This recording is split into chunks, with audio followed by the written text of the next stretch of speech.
katakan kamu salah. Tetap apapun kamu salah, kamu merusak. Itu merusak apapun namanya. Cuman persoalannya kalau kita bicara pidana tidak dikatakan ketika kamu merusak itu seperti apa. Ada niat jahatnya enggak? Mensreanya itu ada enggak? Makanya gitu ketika kami melihat bahwa fakta-fakta hukum yang kami kumpulkan, fakta-fakta foto yang nanti akan saya tunjukkan itu ternyata bukan niat, memang disengaja. Pasal 105 kan kata disengaja. Tidak ada kata disengaja untuk merusak. Ya dengan sendirinya ketika mau diproses menjadi apa ya namanya, menjadi kasusnya menjadi absurd, enggak absolut. Maka kami menawarkan melalui surat ini, kami menawarkan bagaimana kalau kita menyelesaikan secara mediasi.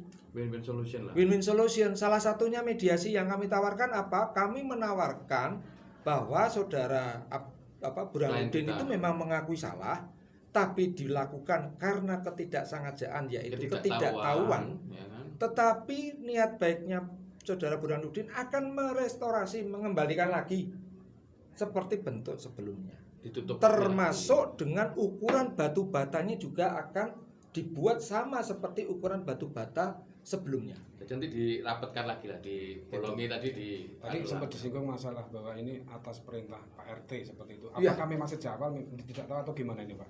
Memang dari awal masyarakat di situ tidak tahu. Saya akan menunjukkan lagi buktinya lagi tadi mana Mas? Ini. Saya akan tunjukkan Foto-foto tadi. Foto-foto ya. Udah jadi rumah-rumah di samping-samping itu. Nah ini posisinya ada di belakang persis dari tembok yang jadi ini tadi satu. Nah ini tadi satu bagian dengan tembok yang kemarin dirobohkan. Ini sudah jadi seperti ini sudah dirusak, sudah jadi pagar orang. Bagiannya posisinya kalau teman-teman mau lihat di lapangan hanya berjarak 8 meter dari lubang. Ini di sisi selatan. Selatan itu ya? Selatan. Ini sudah rusak. Saya akan tunjukkan lagi. Nah ini yang gedung obat aja. Nah ini, kalau teman-teman semuanya pernah ke sana, antara TKP ini dengan ini jalan ini, ya.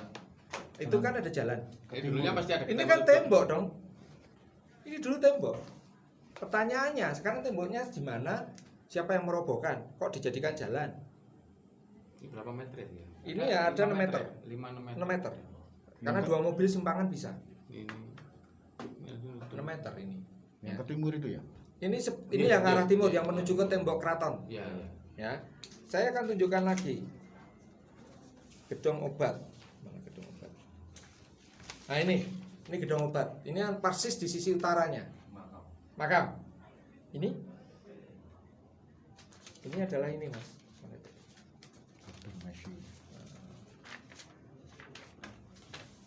Nah ini hasil foto terakhir. Sama ukurannya. Sama. Bentuknya.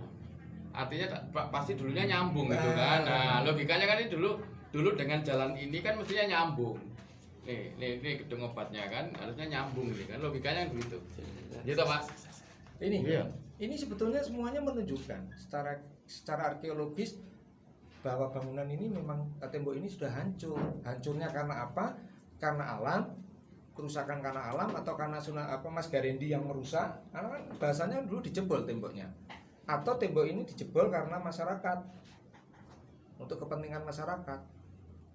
Karena terjadinya pembiaran tidak segera dilakukan upaya pencegahan.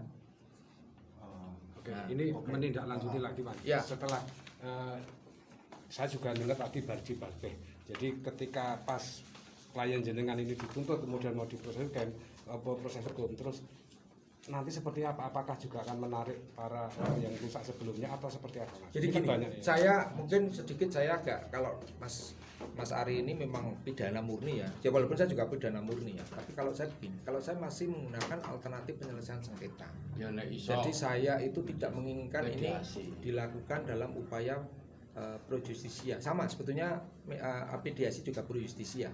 Tapi dalam pengertian di sini adalah melalui persidangan. Kenapa? Nanti kalau persidangan semua akan kita buka. Ya dong, untuk kepentingan klien kok. kita akan tunjukkan kepada masyarakat bahwa yang salah itu sebetulnya tidak masyarakat, tidak orang kami, tidak juga masyarakat yang ada di situ, tidak juga Pak RT. Ya, Pak RT sampai ketakutan. Kesan yang muncul kan seperti itu. Ya kan?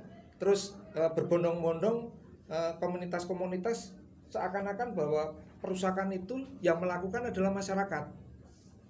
Sementara tidak diketahui bahwa oleh teman-teman komunitas ini perusakan itu justru terjadi karena proses pembiaran yang dilakukan oleh pemerintah.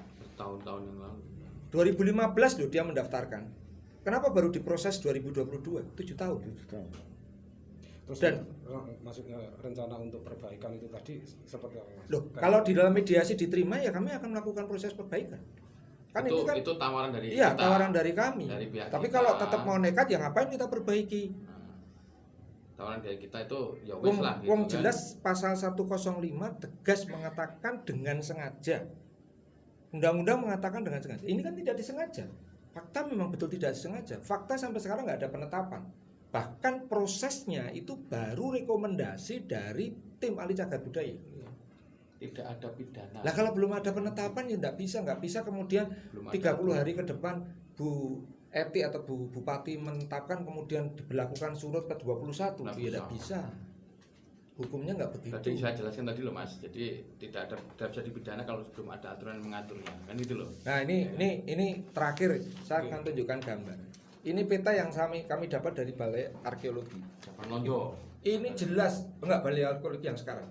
Ini jelas posisi kotak ini adalah menunjukkan beteng. Iya. Ini kan utuh beteng loh ini. Lah ini baru menunjukkan cepuri keraton. Tembok keliling kan berarti. Ini kan yang kemudian bermasalah.